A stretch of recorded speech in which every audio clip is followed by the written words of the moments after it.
Mickelson that we were talking about in the afternoon session was, this is a good draw for player X. I think both players will think the same today. Yeah, I think that's fair.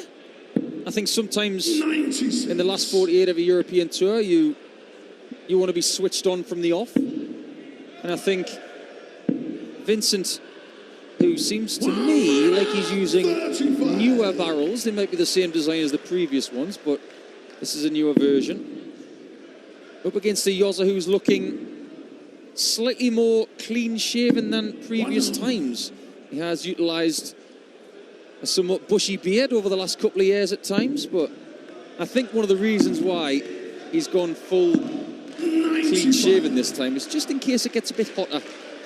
If you look back at 2019, this is a building that he's never lost in.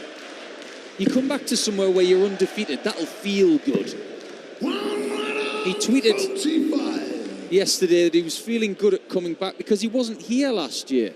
He couldn't defend his title. That will sit really badly with him. 85. But this game, it will fire him up. He knows he will have to be ready because Van der Voort is still a very big threat in World Darts. It's been a weird year for Jamie Hughes. This is the 8th European Tour event of the year. We've got 13 of them. First one he's been to, so he's really struggled in the qualifiers.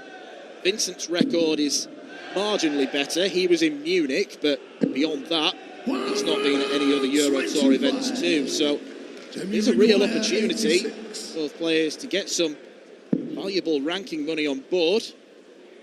That's a slip from Hughes. And as a result of that first dart, he does not get a single to double or single to bull combination.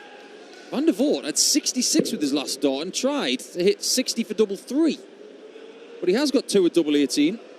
That looked really good. That's an opening break in 14 darts. A sneaky good leg down. Yeah, it's a good start for Vincent van der Voort.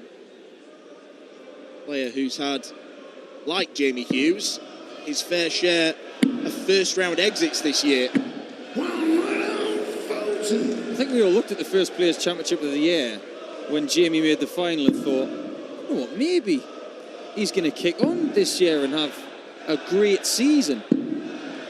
Hasn't really materialised since then. And I am never the kind of person who sits in a commentary box and tries to plot someone's downfall. But when there are warning signs that someone is slightly deteriorating, something does need to change. And in the case of Van der Voort,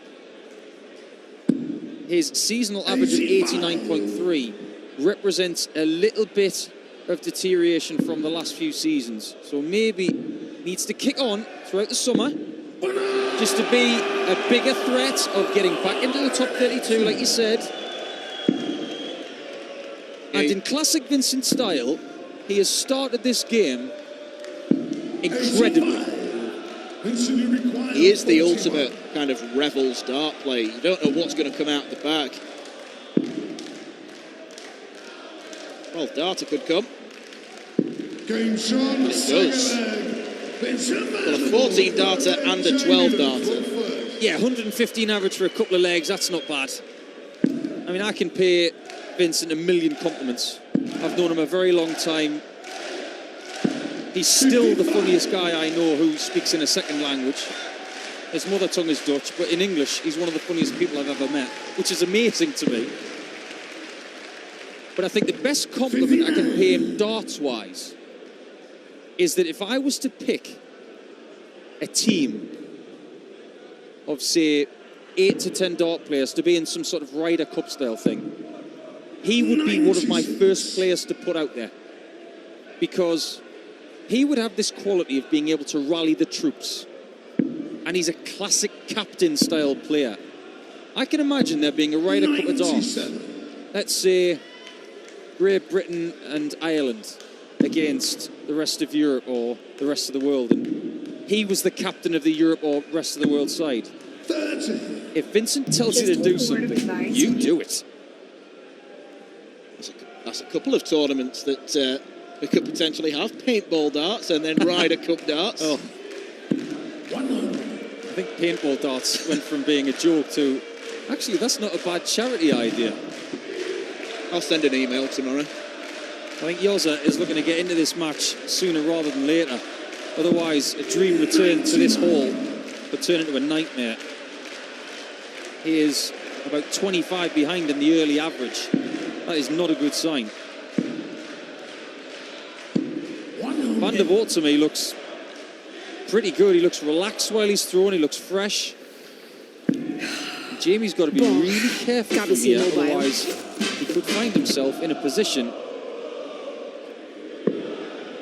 that is too much to climb. The last time Jamie Hughes played Euro Tour darts was September last year. It's a long old gap, but guess who he beat in that tournament?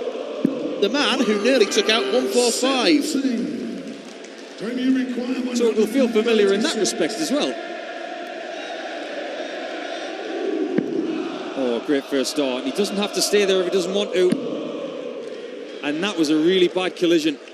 I just wonder, with Van der Voort on a double, 2 double 19s, or double 18 double top, ultimately he's now 2 breaks to throw down. The dream return is something of a nightmare.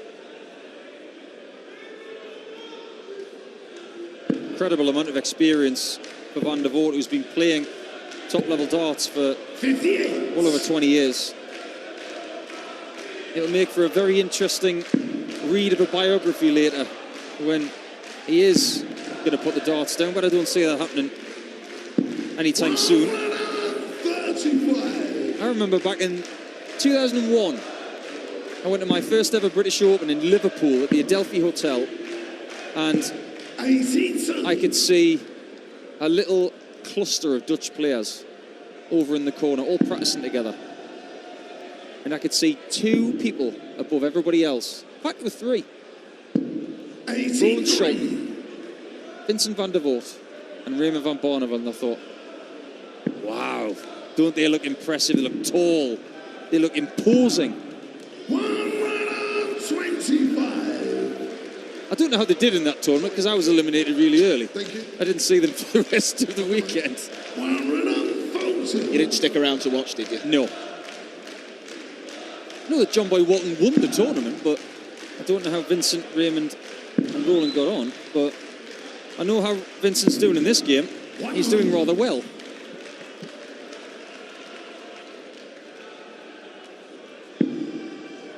Actually a very good analyst as well, working for Dutch TV.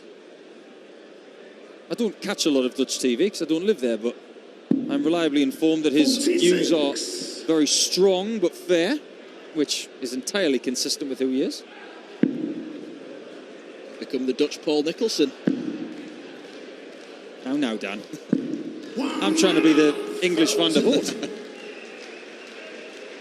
Probably the first leg for Jamie Hughes here to get one of those breaks of throw back, but he's going to have to be really sharp with Van der Voort in the same sort of range. You require 43.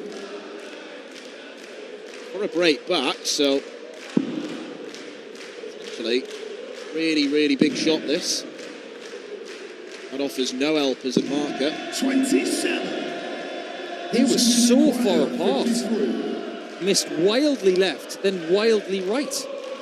Van der Voort will be licking his chops here for 2 reasons. One, he thought the leg was done, and now he's won it. One of those classic holds that feels like a break leg, you imagine, for Van der Voort. He doesn't give a great deal away these days. He plays a more poker-faced style of the game. There have been some of the most comedic moments on the European Tour with Vincent. He's given one-word answers in an interview once, which had us all splitting our sides. I remember the time when he was playing a rather slow player and he decided to check the time on his phone. He wasn't even supposed to take his phone on the stage. I think that became a meme or a meme, or whatever you want to call it. I'm guessing he got fined for that. Probably. 100. Van der Voort did survive the previous leg. It looks like Jamie Hughes has decided to up the ante.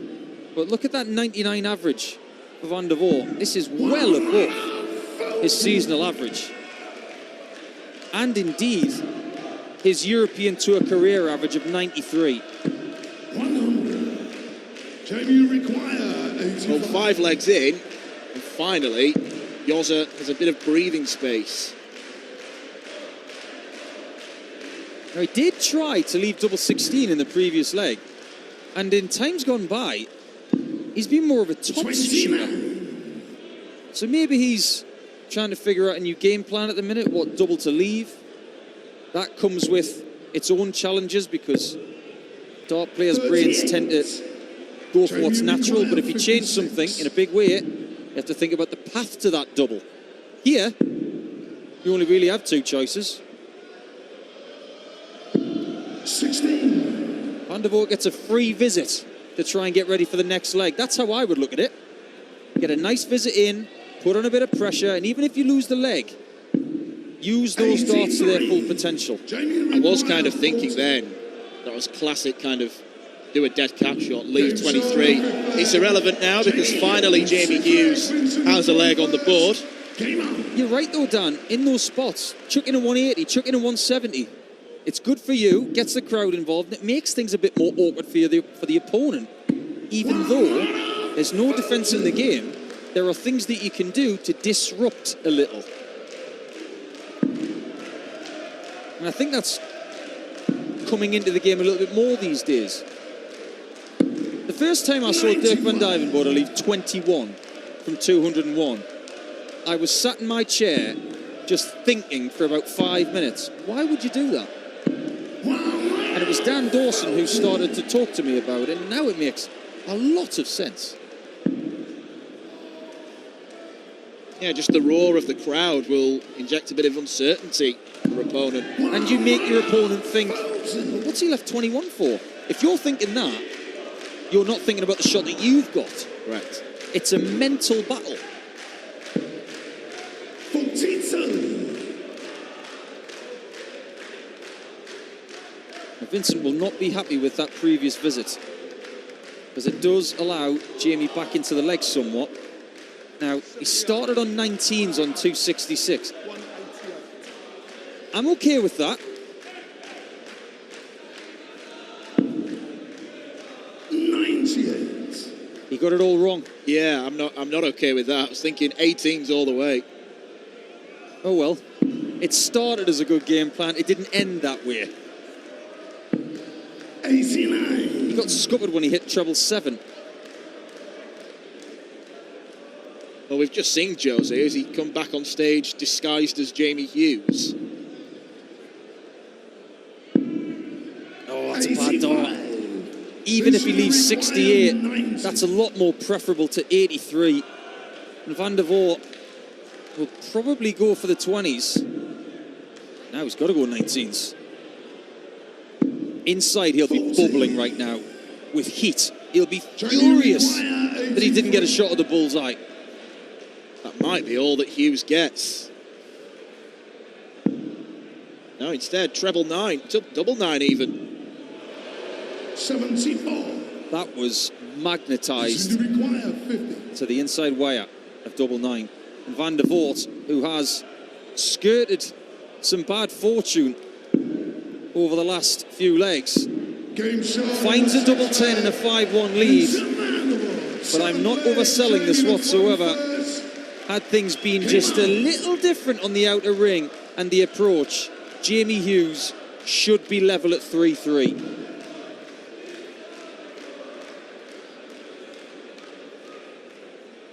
It's not happening for him. I mean, he's not playing horrendously. He's averaging 91.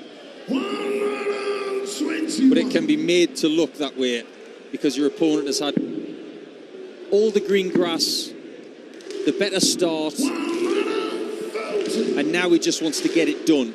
You mentioned they played in Belgium last year. Hughes won 6-3. Looks like Vincent could get his revenge.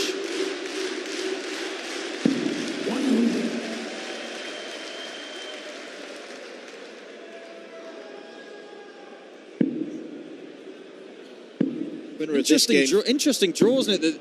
The number 15 seed Andrew Gilding is waiting, and it's in the same section as people like Dave Chisnell, Hayton and Ches, who came through earlier this afternoon, Martin Lukeman, Nathan Aspinall. 45. With all due respect to all of the players in that section, it's not the worst section.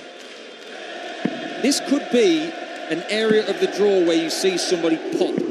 A bit like Jamie Hughes from 4 years ago. He just ran through the draw and handled the heat better than anybody. Whether that is a factor here this weekend, we just don't know yet. When we got 3,000 people in here, we might know a bit more. But ultimately, on Friday, Van der Voort's challenge is just to take 1, 6, 2 and 6. Yeah, I look at... Well, two players in that section of the draw I look at particularly are Aspinall and Searle to win their first Euro Tours. It's another thing they've both got to tick off their darting bucket list. 150. Brilliant shot from Hughes. It really is. That's what you do from 186, Vincent. He tried to lead double three from there a little bit earlier on. And on the approach, a couple of times in this match, Vincent has been a little bit wayward. Jamie required 36. Jamie Hughes is in the unenviable position of having to win 5 legs on the bounce. No score.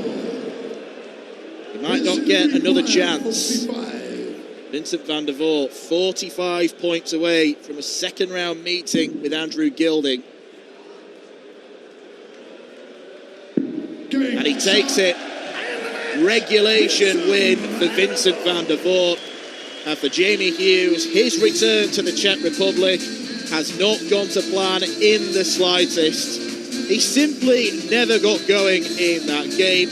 Vincent van der Voort was pretty efficient, you've got to say. 6 out of 9 on the doubles. 106 first 9 average as well. It was an all-round display from the Dutchman, showing us that he still possesses some real quality on